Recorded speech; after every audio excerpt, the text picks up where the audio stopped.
Hello everyone, welcome to my vlog. आज हम पहुँचे हैं पुणे के सबसे पुराने फोर्ट शनिवार वाड़ा में। शनिवार वाड़ा का निर्माण हमारा पेशवा बाजीराव फर्स्ट ने 1730 में किया था शनिवार के दिन, इसलिए हम इसको शनिवार वाड़ा कहते हैं। लेकिन जो शनिवार वाड़ा है वो बहुत दिनों तक खुशहाल नहीं रह पाया था और 1828 में यहाँ बहुत ही रहस्यमय तरीके से आग लग गई थी, जिसके कारण पूरा का पूरा किला जलकर नष्ट हो गया था। और ये आग किस वजह से लगी थी आज तक किसी को भी पता नहीं चला है। So let's begin with some history related to Shaniwar Wada and some ghost stories related to it. कहा जाता है कि इस किले के अगर अभी भी आप सबसे ऊपरी मंजिल पर खड़े हो तो 20 किलोमीटर तक पूरा पुणे सिटी देखने को मिलता है। जो पेशवा बाजीराव थे उनके दो पुत्र थे, बालाजी बाजीराव और रघुनाथ राव, जिनको हम नाना साहेब के नाम से भी जानते हैं। और नाना साहेब के 3 बेटे थे, महादेव राव, विश्वराव और नारायण राव। विश्वराव और महादेव राव काफ़ी छोटी उम्र में ही वीरगति को प्राप्त कर गए थे।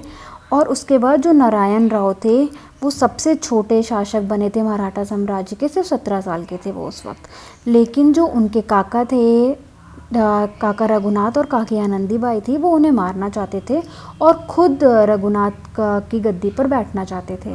और इसके कारण उन्होंने कई बार कोशिश की उन्हें मारने की, बट हमेशा नारायण राव को इसका पता चल जाता था और वो सावधान हो गए। और उन्होंने क्या किया कि अपने काका को नज़रबंद करवा दिया। परंतु जो आनंदीबाई थी उनकी वाइफ, उन्होंने उनके दोस्त सुरेंद्र सिंह के साथ मिल करके नारायण राव की हत्या करवा दी। लोकल्स का ये मानना है कि अभी भी शाम ढलने के बाद यहाँ पर एक लड़की के रूप में भूत दिखाई देता है और तेज़ तेज़ आवाज़ें आती हैं चिल्लाने की, जैसे कि अब काका मले वाचवा, काका मले वाचवा।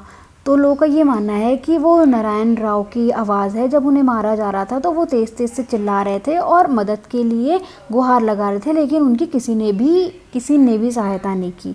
और उनके मरने के बाद 7 दिन के अंदर ही अंदर पूरा किला जल करके राख हो गया और आज तक किसी को भी पता नहीं चला है कि वो आग कैसे लगी, वो आग किसने लगवाई।